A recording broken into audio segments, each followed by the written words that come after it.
I'm Chamonix from the Happy Film Company. The Happy Film Company is my family portrait business, and I'm going to show you inside my camera bag because people are always asking. So first of all, I have a custom camera bag. I think I ordered this off Vistaprint like 6 years ago, and I put my company logo on it.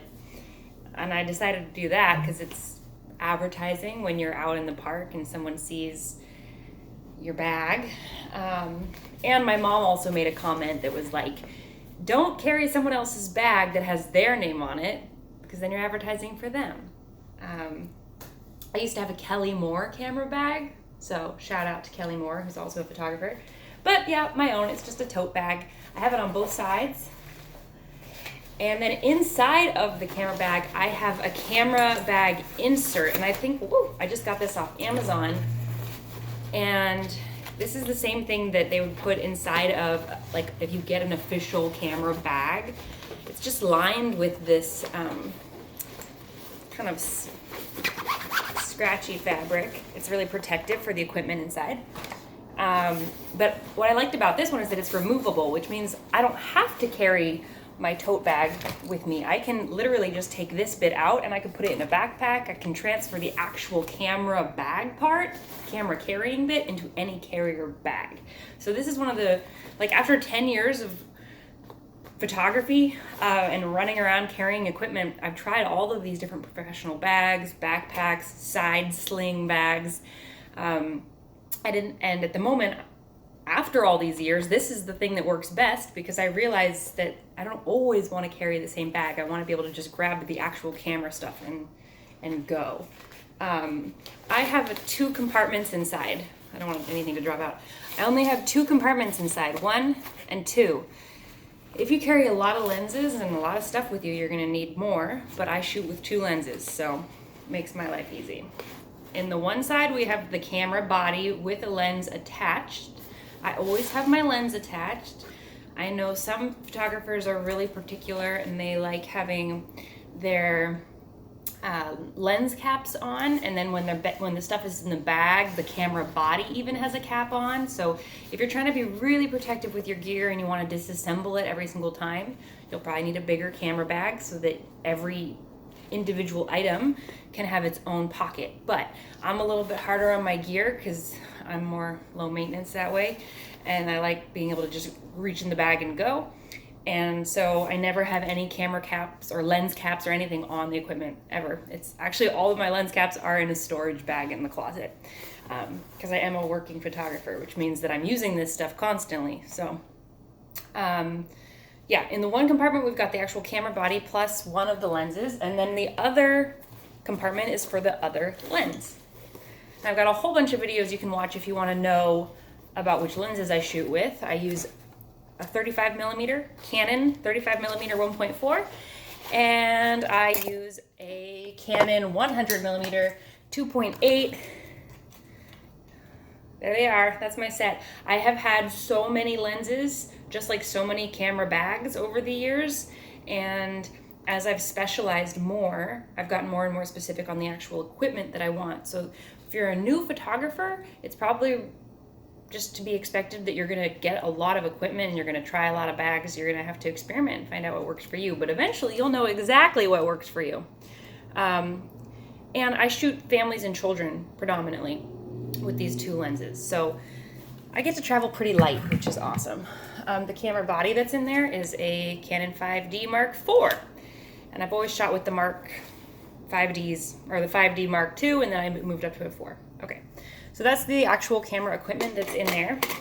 Right now, I have a normal neck strap on. This one is actually a strap I got from my dad, and my dad is a photographer, and I grew up with watching him take photos, and so this is his camera strap, and it's not a fancy one. I have dreamed of getting fancy camera straps for years, but I just never spend the like $60 to get the bohemian design that I love. I've had a lot of different camera straps. I've had Black River side straps that go across the body. I've had spider belts and harnesses. Like, again, you just try everything. And at the moment, I really like the basic strap because when I shoot videos, I have the camera strap around me at all times. And it's not really to hold the camera, because usually my hands are on the camera. It's actually as a tripod to be able to push the camera out away from my body and create tension through the strap, which stabilizes when I'm recording video. And that just stays on my camera all the time. Let me show you what else is in the camera bag, because that's pretty much like that's it as far as equipment goes. I do have a think tank little pocket like this. Not really necessary, because both of the lenses could quite happily go just in there. Like, you could just store it in there. However, as you can see, it's not like a perfect fit, so this could move around and bump a little bit. And so I use this for a little extra protection. Think tank makes really good quality cases and suitcases and bags and everything for protecting your lenses and your equipment. I also have a think tank suitcase, which I would use if I'm traveling with my photography gear on an airplane. So like once I went and I shot a wedding in Hawaii, and I bring that whole bag as a carry-on. So again, like, you might have a closet that's full of all this equipment that you collect over the years, but what you actually use in your camera bag on a daily basis is gonna vary. So this is a little extra protection. The lens goes in there. There's a little pocket in the front. I keep a microfiber cloth for cleaning off kids' fingerprints, because I let them touch my lens. And then there's a pocket underneath where you can also like hook your keys or something. So this packet, or this little package here, this little insert, I have multiple of these that all attach to a think tank belt, a camera belt, and then you can have a whole bunch of lenses around your waist. And I got in this habit when I was shooting kids in Hawaii. I would have all of these little pockets just like this all around my belt. I looked like I was a construction worker or something with a tool belt. So you can just reach down and quickly grab the lenses. So I kind of mix and match, which is fun too. I've got the think tank packet inside of this random Amazon bag storage thing. The message of the day is that you're gonna experiment and you're gonna customize over the years. Okay, then just floating free inside the tote bag.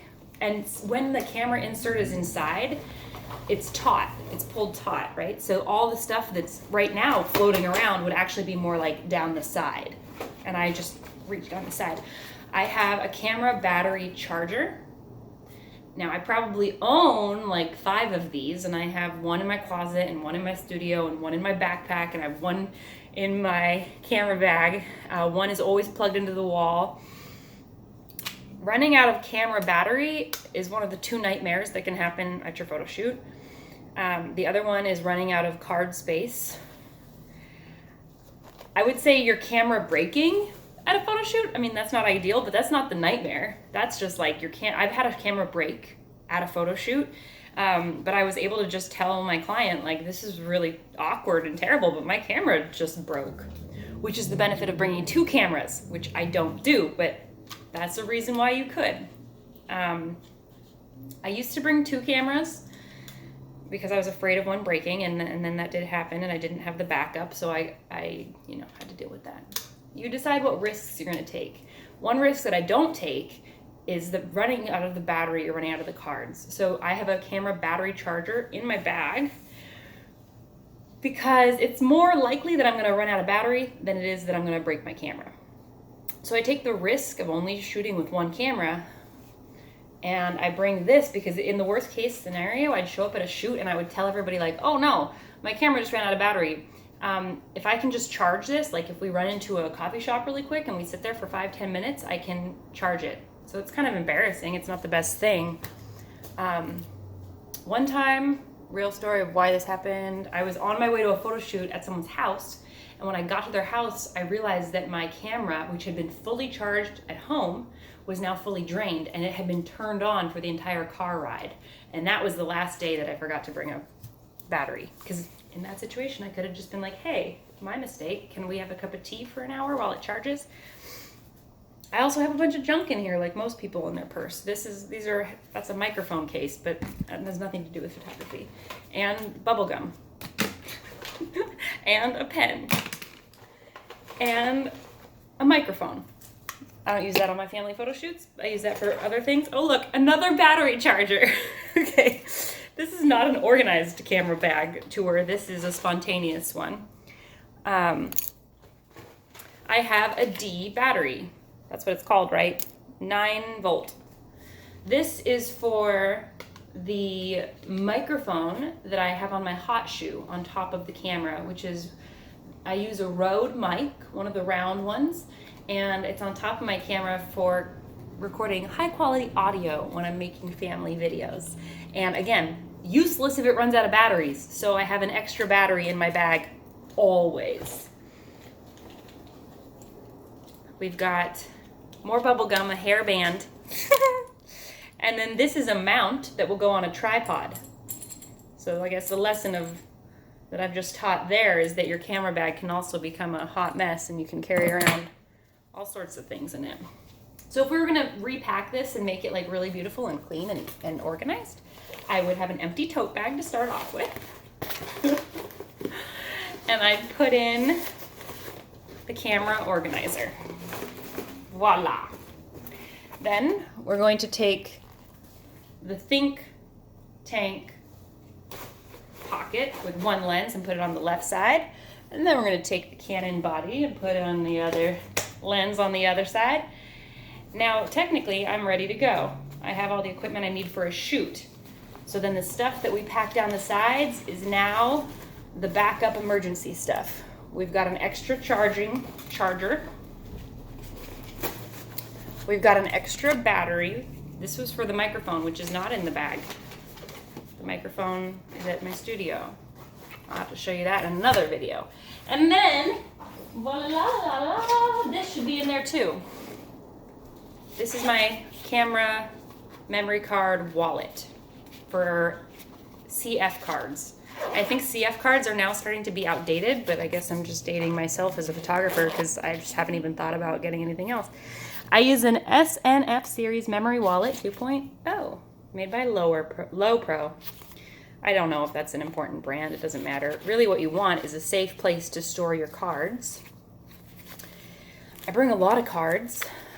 I usually shoot with 32 gigabyte minimum at a photo shoot, and I will fill it up entirely. Ideally, I like to shoot with the 64 gigabyte because I know I won't use that up. So I'm probably shooting about 40 gigabytes per shoot. And then to have a really good system for organizing your cards is really important. So you know, at a quick glance, you know if a card is used or not. If a card is empty and ready to be shot on, I have the color facing out. And then once I've shot on it, I turn it around so its back is white. All the backs will be colored differently. You see, like that would mean it's empty and ready to shoot on. And that would mean I'd headshot on it. That way I don't accidentally grab a card and shoot on it.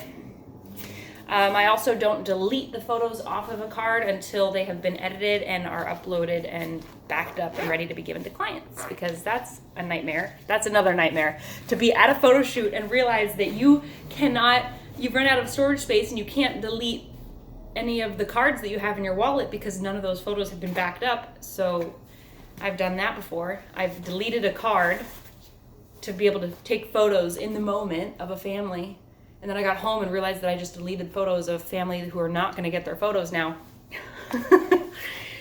So you learn a lot of lessons when you're out shooting, and over time you find the equipment that works for you and the combination that works for you. And about once a week I have to clean out my camera bag because it becomes chaotic, and you just join me for that. And now I get to take all these other random things that were in the bottom of it and put them where they belong. Yeah, if you have any questions about anything that's in that bag or any of the things I talked about, feel free to leave in the comments below. And if you want to learn more about family photography or portrait photography or children's photography in particular, I do tend to post videos here on this YouTube channel every week about my equipment and about my business strategies and about the reason why I take photos of kids and how I work with them. And I also give a little behind the scenes of the editing process and the shooting, like all of it. It's all on there, so you can subscribe if you like that. And I'll talk to you later.